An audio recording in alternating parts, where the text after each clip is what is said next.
the scope for innovation is huge. It's just wide open. I think it's a great time to get in. Like reset is being hit on the industry. You VR or you VR'n't.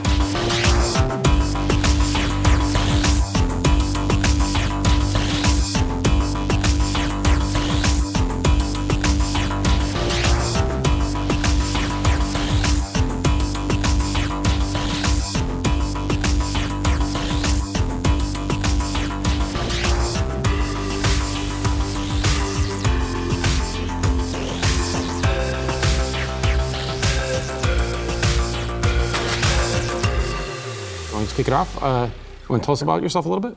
I'm Joachim Holmér. I work at Neat Corporation, and I work on Budget Cuts. It's a VR stealth game. It's a lot about moving around and hiding behind stuff and throwing knives at robots. My name is Dave Walsh. I'm the Chief Operating Officer of Frontier Developments. We're based in Cambridge in the UK, and we develop a game called Elite Dangerous, which is a space trading combat game set in the Milky Way galaxy. I'm Andy Moore from Radial Games. We're teamed up with Northway Games to create Fantastic Contraption, a building game in VR. I'm Richard. I work at Vertical Games. We work on Arizona Sunshine, which is a VR zombie shooter. My name is Justin Liebregts, and I'm one of the founders at Futuretown. We're working on Cloudlands VR Minigolf and also a retro arcade shooter called Jeeboman. I'm Dylan. I'm known for audio surf games. This time I'm doing something called Audioshield, which uses the hand controllers and puts a shield in each hand to block the beats. How do we convince people that have never tried VR before that what we're doing is mind-blowingly awesome, like life-changingly amazing, like studio-shifting technology, right? And people just don't get it, right? They don't understand because all they see are screenshots or trailers or videos. And we struggled a lot with how do we communicate this? And every time we put someone actually in the game, they went, oh, I get it now. So like, okay, how do we capture this? So we taped one of the hand controllers to the camera, and then as we were panning it around the room, we tracked its motion so that we can capture game footage from the computer and get different angles. It looked okay, but it didn't quite get the job done. We kind of iterated on that, and that led to where we divide the world in half right at the point of the headset. So we have like two cameras, one rendering the foreground, one rendering the background, and then we insert in between a webcam shot of the person in their living room. So the end result is that you see someone physically standing in the virtual world. And we found that that is the best marketing we've ever done. It's better than our trailers that use the same technique. It's better than any of the press we've sent out or any of the demos we've given. The reaction and the number of fans and like mailing list signups and everything is just skyrocketed since we started streaming that. When I first saw that, that just twisted my brain in a way that I just could not understand what I was looking at almost for a little bit. And then I realized it was somebody was in a cartoon. Is there anything that you guys have as a rule that you just, in your game design, that you stick with? With Skyworld, we had this miniature world in front of you. And the designer who built the miniature world is like 2 meters and 20 centimeters, and it was pretty high. So when some other guy started playing it, he was like, I can't reach the object. So you need to measure the height of the player, and that's something that you don't think about when designing the game. And that's, I think, it's one of the rules that needs to work for everybody, not just for a specific person. I found it a challenge to, I don't know if it's because people are new to VR, but when they're putting the HMD on, they're so amazed at it being in there that they don't look at the visual cues that you as the designer try to put in there to help them understand what to do. You put signs up around or instructions or diagrams. I find a lot of people just breeze by that. We have so much less control about what they're seeing. Like we used to have these signposts, right? And they'd spring up and they'd spray grass everywhere, and they had like paintings on them that tell you exactly what to do. And people would see them and go, "Oh, nice signpost," and just like, "Oh, look, read it," and they never do. In our tutorial, we actually had issues with that as well, like where the player has their attention. So we started out, like the demo we have now, we have a tutorial attached to the controllers. It's basically text on the controllers reading whatever they're supposed to learn. We pop that text up occasionally, but then we have another tutorial further into the game. And when that tutorial triggers, they've already gotten used to what this tool does. So they don't read any new tutorials on it. So even if you pop up a tutorial text, they just ignore it because they don't look at their hand because they know how their hand works right now. Right. So like we just kind of dangle our hands at our side and we don't pay attention to them until we need them. Yeah. So if you attach messages to them, it's like, yeah, you got messages in your pockets. Good luck reading them. It makes the VR demos kind of easy as far as demos go, doesn't it? Because there's so many things you don't have to say. Like, well, here's your, in my case, shields. Go. And with the hands, you just let them do it. And you don't have to code any of that. You just let them do it. Yeah, but that also has a lot of interesting challenges as well when it comes to coding. Like, as soon as you can pick things up, people are going to try pushing it against walls. Like, what happens if I force this into this thing? Like, I take this cup and like push it against this cup. Like, how should it act? And what if I push it down into the table? We actually ended up creating quite a big system for dealing with that. Like, depending on the proximity of the object, like if it's near another object, we handle the velocity differently. But if it's free in the air, it's almost attached to your hand. But if you go near other objects, it's going to be a bit more lenient. So there are like a bunch of different states depending on what you're doing. Like if you have a tennis ball in your space, and you're allowed to pick up like everything in the space except the tennis ball, the player feels so cheated. Yeah, it's frustrating. Right? Like, Yeah. I want to do that. No. We have a barbecue actually standing there in some sort of camping space, and there are some hamburgers on the, and people just want to flip the hamburger. That's it. That's what they want to do. Yeah, Like, why? That's the game now. There's this concept of a fidelity contract, and that kind of goes hand in hand with what you're talking about, like having to flip the burgers or having to throw a tennis ball. If you have a game where you're allowed to pick things up and you're allowed to throw things, and then you have something that you can't pick up and throw, that's breaking the fidelity contract. And that is one of the ways you can pull someone out of a flow state or out of a, out of their immersion, if you will, right? And that goes for everything. I mean, everything in your game. If you're allowed to do something in one way and not in another, it'll just get people mad. Like if you're able to teleport, you should be able to teleport to anything, right? And like, in Portal, they did a really good job of making surfaces that you can't create portals on, and they make that part of the game. So that becomes part of the fidelity contract. It's okay. But if they didn't do that, then it'd just be aggravating. We did experiment a lot with motion sickness and what actually induces it. And it turns out it's like the one rule that we stick to is don't accelerate the player in any direction, in any way. Like linear movement is fine. There's no problem if it's a constant velocity and you don't like accelerate the player in any way. So that means that you shouldn't let the player experience the beginning or the end, but just the linear movement is fine. So just don't accelerate them, don't turn the player. I always think of watching some of the Paranormal Activity players. She just rips the headset off and throws it on the ground and she's done. She's too terrified to move on. Have you guys had any experiences like that as you've been play testing out there with people? One company, I won't name names, put a spider in their demo. Valve, kind of terrifying.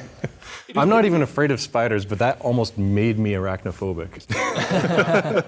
I get this feeling when I'm playing VR games that it's me in there, right? Yeah. It's not my avatar. Yeah. So like in a shooting game, like I'm usually just cowering behind the desk, and I'm not brave enough to go to the next piece of cover because I might get hit. I had an experience like that with an early prototype demo of mine where I wasn't really respecting player comfort to the level I needed to. I thought, well, this is just rough, it's okay if the player, so they teleported a little bit and then they fell, I don't know, whatever. You start off, and I was so used to it didn't matter.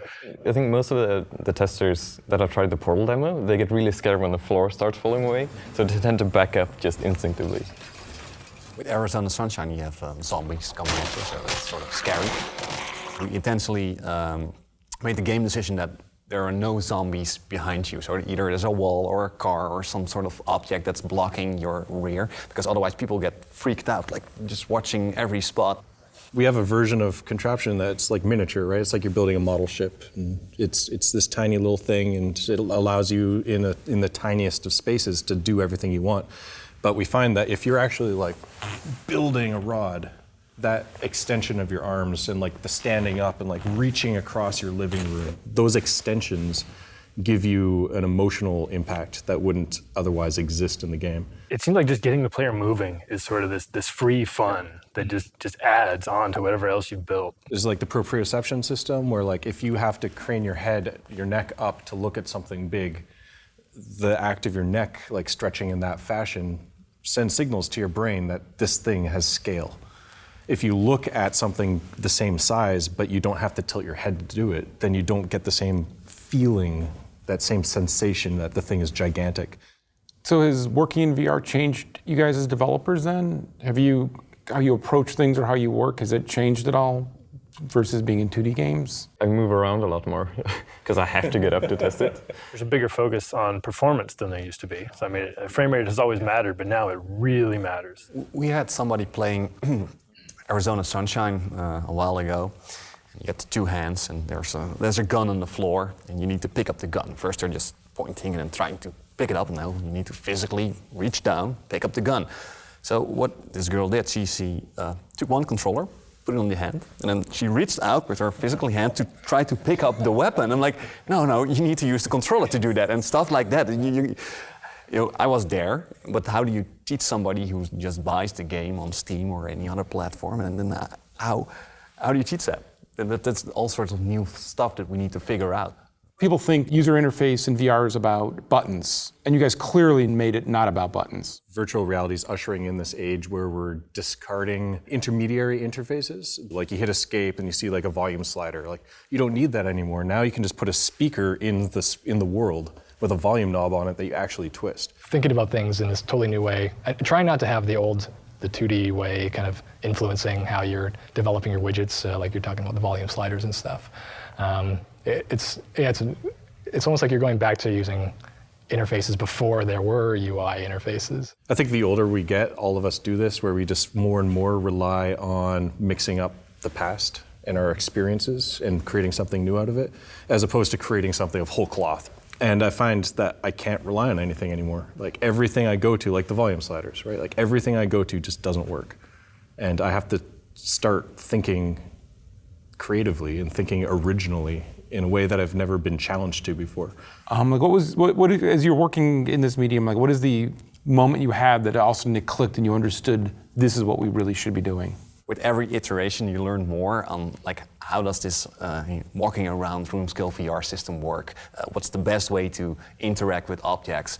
It went very gradually to where we're at right now, and we're still learning. There's not like, oh, we're there or something. Like every time we add some new features, like, but if we can do this, let's add this and this and this and this, and that opens even more opportunities. Kind of for us was really an accumulation of small detail, which I think is very similar to what you just expressed, really. But also even audio, that has a tremendous. We've found the spaceships accelerating.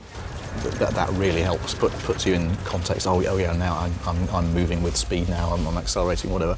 And also actually really tiny visual details, like the more shadowing you can put on things, the better. It's just because I think there are just so many subtle psychological cues going on. Yeah, absolutely. We actually had a moment like that as well, because since we could teleport in our game, we had an issue where people would teleport to a wall, and since we have quite a cartoony style in the game, people would get this close to a wall, and then when they're this close, it's basically just white, because we have white walls. So people didn't know where they were or how they were moving. So people were like, whoa, what's going on? And then they sort of had to look around to know where they are. So we fade in a small detail texture.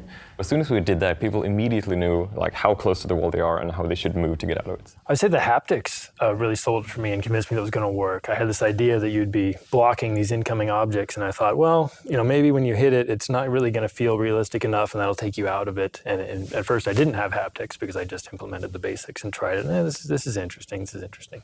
I got the haptics in there, and it all just came together. Like the physicality was enough, plenty really, and you feel that, and it just feels like a real contact. Surprisingly so. I also felt haptics added a lot. In our shooter, we aimed to give the player as much kind of superhero feeling as possible, so giving a lot of cool animation to the hands. If you're shooting a gun, hold down the grip, you get a big shield that opens, and when the enemy fires and hits the shield, we pulse the haptics, and it really feels like you're blocking stuff. I'm sure all of us started out with crappy interfaces, and then we ended up iterating to a point that feels natural, that needs the least amount of training, that is the most accessible to everyone. It's all out of necessity, and it's almost entirely designed by playtests. We've come up with very few of the designs strictly on our own. It has been entirely with the feedback and seeing what works and what doesn't, and iterating on that. Yeah, I think that's one of the really exciting things about what is happening right at the moment, because as you mentioned, it's a real iterative process, kind of starting from a known point of sort of somewhat historical and somewhat not relevant starting points, and we're working our way forward, and you just kind of fast forward 5 years, and it's just it's just amazing what I'm sure people are going to be experiencing. Yeah. So Richard, I know you guys did a lot of experimenting with reloading. I've played a lot of different versions of your game with that. So what was the process there? Same story, a lot of iterations and trying. First we had the holsters next to you, where you can physically put the weapons. The thing is with VR, you can track the head movement, but you can't track the body of the player, so you can physically aim in this direction while your body is standing there. Then the holsters aim in that specific direction. Stuff like that if you're playing it, if you design it, it's like, yeah, this works great. And then you see somebody else playing, it's like, that doesn't work.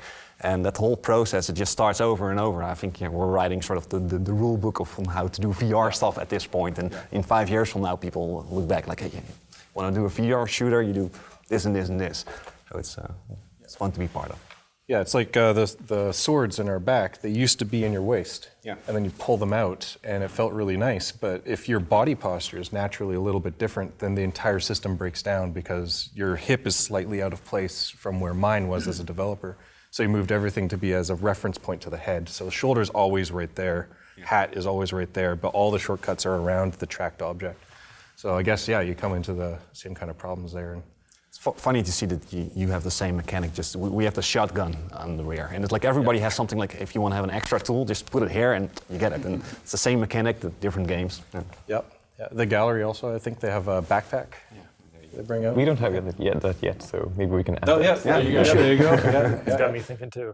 Well, we did the original, the longbow demo where you'd grab the arrow from back here. And the nice thing there is body movements are really easy for people to remember.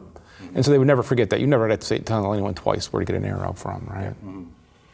So you guys have kind of, with your game, you have some interesting kind of user interface stuff of a putt-putt game that in the real world could never exist, that exists in the VR version. Do you want to kind of explain for people who haven't gotten a chance to play it yet? At the beginning, we actually had a lot of really crazy ideas, but sometimes those really abstract ideas didn't really work that well with the kind of the general audience that we were going for. So we kind of reached for things that still felt accessible and understandable, but were still a lot of fun and things that were not in the normal putt-putt real-life experience. So we have things like hitting a ball into a cannon that shoots it through the air. We have obstacles that are popping up and down from out of the ground. There's fans that are blowing at the ball. You're warping between different islands in the clouds. I like golf, so we did an early chipping range. That worked. I really loved it. You're on the top of a building, chipping to different buildings, greens. And putting was a great place that we thought we could start with. And we started playing around with the mechanics. It actually felt pretty fun. We had to do some tricky things where people would, depending on their height, we were trying to scale the club so it wouldn't go in the floor. We ended up doing an auto-scaling feature, so the putter never goes in the floor, it's just always auto-scaling to your height. And my niece never tried the Vive before, and she hadn't seen the controller before I put the HMD on. She played Minigolf, and after she took it off, she was surprised that it was not an actual club. She's like, whoa, this is just a small little thing. So as one of the things that's always interesting to me is with room scale, it gives you some things I call for free, and then it adds some complications. And I think for budget cuts, I think the first time I dropped down behind a desk to hide and felt that weird feeling of like, well, I just really did that, and my body gave me no choice.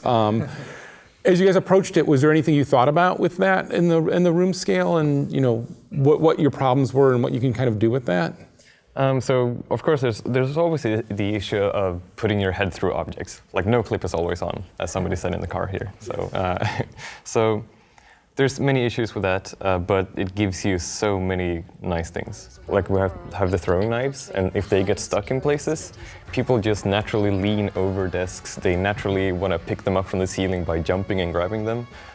So there's a lot of things like that that's just not possible in standard games. So it really adds a lot in VR, especially when it comes to enemies.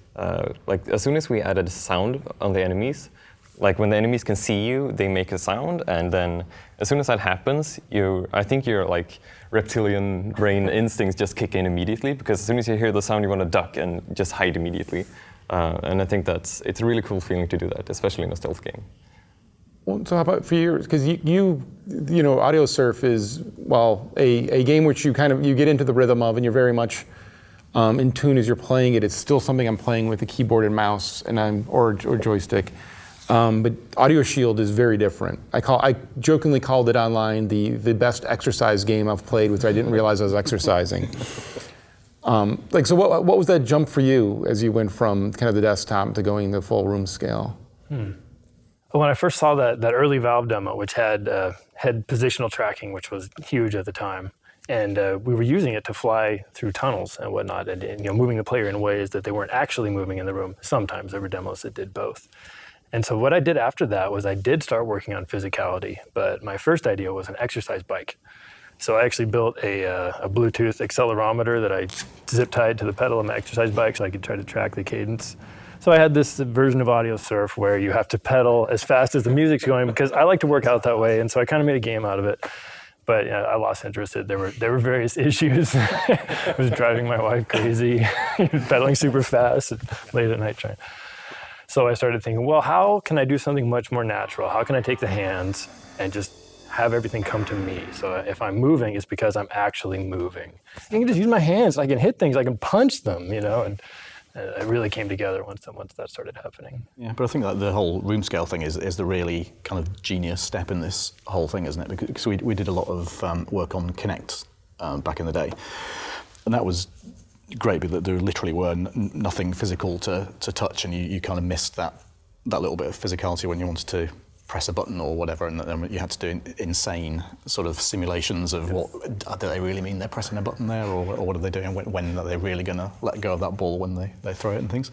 But I think the combination of being able to move around that and then actually interact with something physical as well, it just really does, I guess, peel away that next layer of immersion, and you just do it, and it's so much more emotive.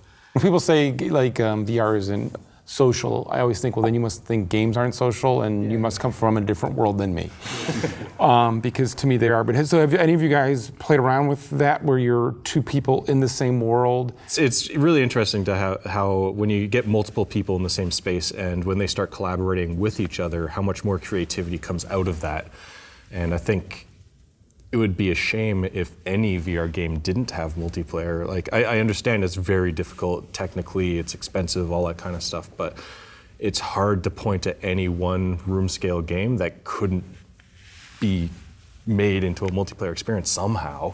So the next games will be leveraging that specifically as a design point from the ground up, getting the players on the couch involved in the actual gameplay. I totally agree that multiplayer adds so much more kind of richness and emotion and stuff to it, but it also means that you can't have one hero character solving the crime or whatever. Yep. Because you need to allow everybody else to be that one to be the hero. To be the hero. Yeah. Well, I think it'll be really interesting advances in asymmetrical multiplayer, because I think TF2 has proven that support roles are important and loved, and some people really like doing those kinds of things. Like some of my favorite movies are those heist movies where just everything comes together and it all goes off. Those are great experiences. I'd love to have those kind of feelings in video games. But even without networked multiplayer, VR is so social already. Like at Thanksgiving, I have the headset ready to show everybody, or we have a party and it's my turn, no, I beat your score, so there's this huge social component to it regardless, I think. Yeah, absolutely. I hate missing playtest, just watching someone play. I really want to see everybody play our game because it's so fun to just watch people. For me, one of the funny things in room scale that I think we didn't even realize at first was it's just fun to watch people play games now. Yeah. I love watching people play, all of your games of just, you see the physicality and the movement, and it's not this, right? That's the excitement of seeing the action happening and the winning and losing. Last question for the other developers out there. Any advice to people thinking they're working in 2D games and thinking about working in VR or not? Any advice you would give them? If you first get the headset, you start out doing different mechanics, different scenes, and you just get used to the environment and then start building the game. Because all the traditional way of thinking of building games, it just doesn't work. You need to start over from the ground up. So that's something I Aim for quantity for a while. And Then narrow down. With tools like Unity, which is free, SteamVR plugin, which is free and amazing, it's like less than an hour to get you from nothing to actually like throwing a ball in 3D in VR. It's, if you say I don't have time, it's like that's just an excuse. Just make things and you'll find that one of those things will be amazing. I think the biggest piece of advice is to actually take that step and do it, isn't it? Really, it's because it is such a new thing. It's really exciting, really fun, and the scope for innovation is huge. Yeah, I think developing for VR it's worth the jump if you're doing 2D or regular 3D. It's just so amazing, and if you're passionate about game design or development, I think it's worth getting into early. There's so many cool things to discover, so many games that haven't been made, or genres of games that haven't been made. It's just wide open. I think it's a great time to get in. Yeah, especially now. Especially now. If you wanna get into games, like this is one of the first times in a long time that like reset is being hit on the industry, and you can be a brand new person like out of the blue, just like make something amazing and not have to compete with people that have been established for like 20 years doing the exact same thing you're trying to do. It's gonna be fun this next couple days as you guys share your experiences with the press and the public. So I'm looking forward to seeing them all play it, and I can't wait till these are all released.